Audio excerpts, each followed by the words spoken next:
Guys, আসসালামু আলাইকুম। সবাই কেমন আছেন? আলহামদুলিল্লাহ আমি ভালো আছি। আবার চলে আসলাম হুমায়রা ফ্যাশন থেকে আপনাদের জন্য। দেখেন পার্টি ড্রেস নিয়ে, জর্জেটের উপরে পার্টি ড্রেস। এই যে দেখেন পুরো বডি কাজ করা,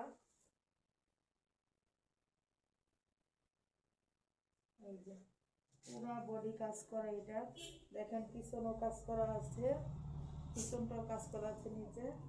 এই যে বডিটা কাজ করা, পুরোটা গর্জিয়াস করে কাজ করা। এগুলো আপনারা যত পার্টি অনুষ্ঠানে যাইতে চান সব জায়গায় যেতে পারবেন। এই যে হাতার কাপড়টা দেখেন কাজ করা, উন্নাটাও কাজ করা, উন্নাটাও বড়, পুরো আপনি কাট আউট করে এমব্রয়ডারি করে কাজ করা, আবার ভিতরে পুরো গর্জিয়াস করে কাজ করা। উন্নাটা পুরো পাঁচাত পাবেন,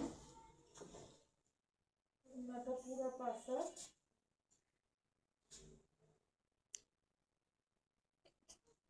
এই যে হচ্ছে সালোয়ার কাপড়টা আড়াই গজ পুরো। আমাদের সালোয়ার কাপড় অনেক ভালো। আমাদের সাথে যোগাযোগ করতে চাইলে ইমো হোয়াটসঅ্যাপে যোগাযোগ করে।